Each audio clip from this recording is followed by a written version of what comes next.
What's going on, internet? So today I'm going to share the ultimate guide to scaling up your work using the Doodle Grid method. And if you don't know what the Doodle Grid method is, it's basically a way of scaling up your work to paint murals on big walls. I'm using this for about 90% of my murals. The other 10% is basically freehand and projector, but the Doodle Grid method always comes in clutch. I actually did a video years ago explaining the Doodle Grid method in a tutorial, but it's been years since then, and there's been a lot of updates and additions to the tips and tricks that you can add to that Doodle Grid method that I'm gonna share today. So the first half of this video, I'm just gonna explain and give you a tutorial on the Doodle Grid method, and then the second half, I'm just gonna share a couple of professional tips and tricks that can help you out. So let's get started. So the Doodle Grid method is a concept of scaling up your work using reference marks on a wall. So if you ever seen an artist start a mural, but they do it by putting up letters and numbers and weird sort of symbols, basically they are using this method. The first step is basically finding an area on the wall that you really want to make sure that your design lands on, and then in that general area, you want to start adding reference marks to the wall using your preferred medium. So you can start adding letters and numbers and symbols using markers and spray paint brushes, whatever you are comfortable with. So in the past, I used a lot of transparent spray paint, mainly because it's really easy to cover up with other colors. And this is important, especially when you're actually painting your design. And most currently, I actually switched to using street chalk like this right here, mainly because it's easy to make marks on different parts of the wall, and it's easy to sort of get rid of when I'm actually painting my design and don't need those reference marks anymore. And now for step 2. Once you have the area full of reference marks, then you want to make sure that you take a picture of that area using your phone, your camera. Take the picture directly in the center of where you want your design to be, and that will be in the center of all those letters and numbers. So you want to make sure that the picture that you take is as flat as possible, that it's not skewed. So you want to make sure that you're also including in that picture different line references, so like the rooftop or where the wall meets the ground or the edge of the wall, so that you can see whether there's equal distance at the top of the wall on the sides as it is on the bottom of the walls on the side, so that you're getting a square picture. The main goal is just really making sure that the wall is equal distance on the top as it is on the bottom and from left to right. That is really important. And here's a pro tip. I actually use a drone for a lot of my shots, mainly because it can get a dead-on shot in the center, especially if the wall is really tall or really large. I'm able to just adjust the drone really easy. I don't have to use a ladder to get up in the middle of the wall or anything like that. I can just use that drone to get a straight-on shot, and the drone actually has high resolution capabilities, so I'm able to get high resolution pictures immediately. And these days, drones are really affordable, about $200. So you may want to think about investing in a drone for other things, but also using it for this as well. So step 3, after you have your photo, you want to upload that photo to an editing app like Procreate or Photoshop or any other app that will allow you to layer different images. I think another app that allows you to layer photos is Leap. So any app that allows you to layer photos is a good app. So once you have your image in the application, create another layer with your desired design or photo you want to paint on the wall. Now all you have to do is turn down the opacity of your design layer or that photo layer that you want to actually paint on the wall, and boom, now you have reference marks on where to put lines and sketch out your design.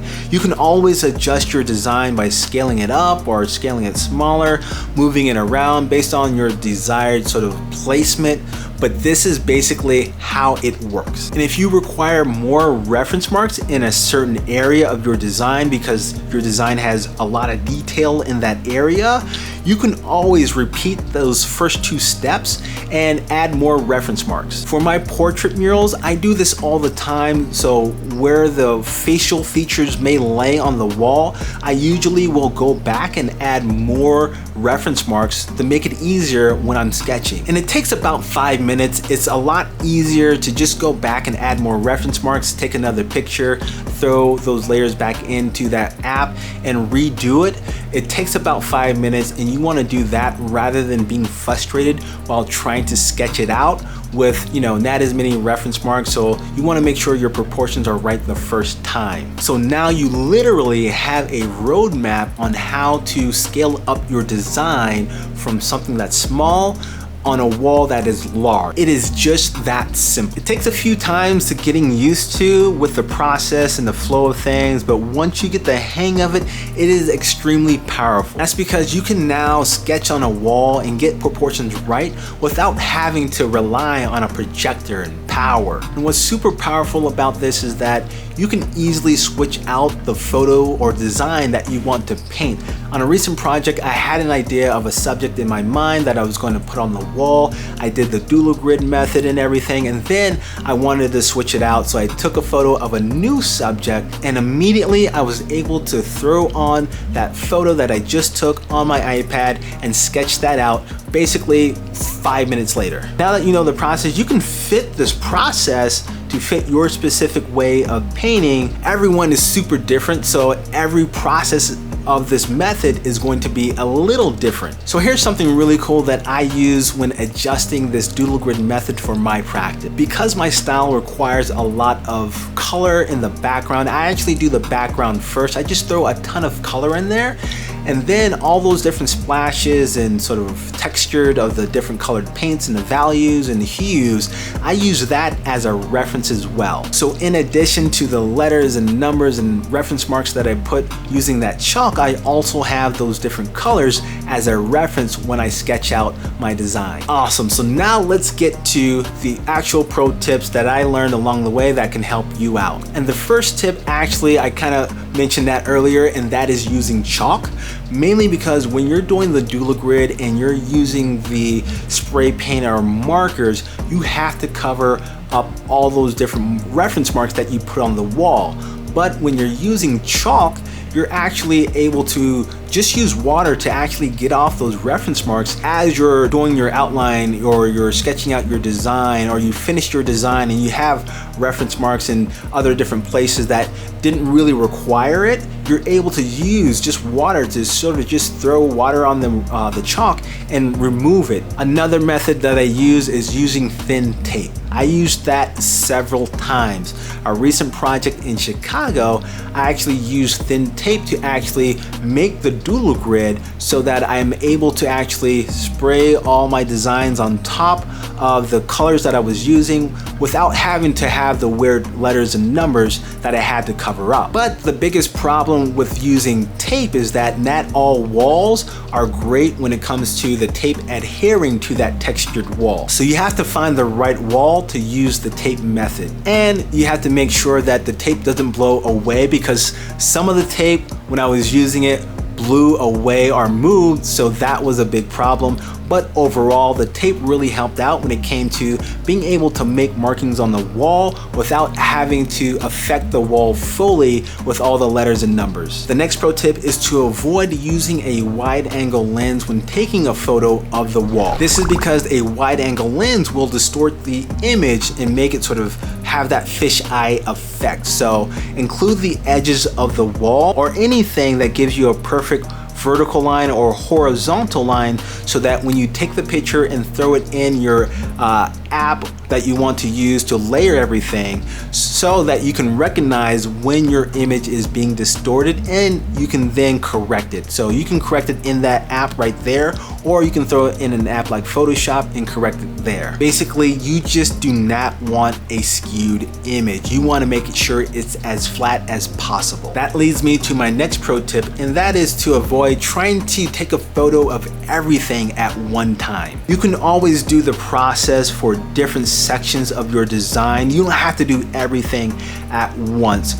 When you try to get too much of a wall, especially if it's a large wall, you may end up having to, take a step back more than you wanted to, and then when you take a step back, you're just losing detail in that image. For my Nuggets mural that I did recently, I did all of that with separate Doodle Grid images. I didn't do that all at once, so each of the players that I painted, I basically made separate Doodle Grids and took different shots of them all. And the next tip is all about the apps.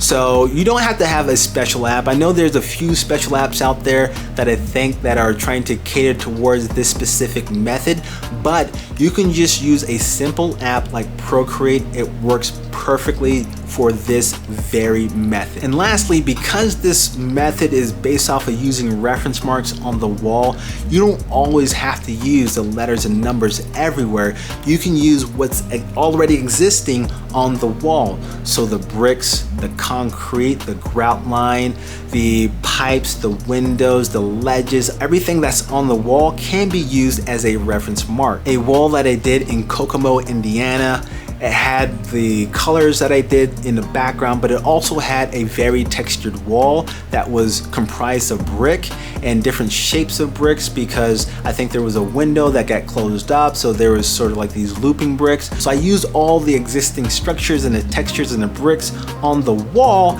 as a reference mark as well. That way I didn't have to put letters and numbers everywhere. So basically that is the Doodle Grid method updated based on things that I have been learning over the years. Hopefully this will help you out. Like I said, using this method, you're able to automatically start sketching on a wall within an hour. This is just a concept, a method of scaling up your artwork, but you can update it and change it and sort of figure out how to configure it for your specific practice and design. So definitely share the things that you're creating with this method, because I would love to see that. And in the comment section, definitely add questions that you may have, because sometimes I know people have a lot of questions about this method because it's so far out there. But like I said, once you get used to it, you'll get the hang of it and you will really like it because it's super powerful. Lastly, make sure you like, subscribe, hit that bell notification so that you're notified whenever I do videos like this.